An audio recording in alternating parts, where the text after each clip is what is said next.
Happy Mommy Day. Happy Mommy Day.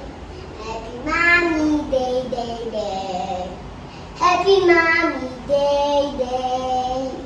While this exercise was performed using an Olympic plate and bench, it can also be improvised at home by lying directly on the ground and using either a stable platform for your child to sit on, or you may also hold him or her directly using your hands as you press up and return to original position.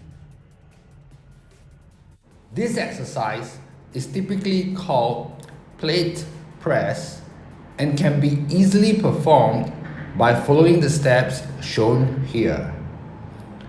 Of course, feel free to customize the optional aspects according to your wife's preferences and occasion. Stability will be the core emphasis during exercise execution so as to properly activate the relevant upper body muscles while keeping your child safe as he or she exercises his or her vocal cords. Thank you for watching the collaboration between Haley and I for Vivian's birthday last week. As always, please support by liking and sharing the video while also subscribing to my channel for future updates.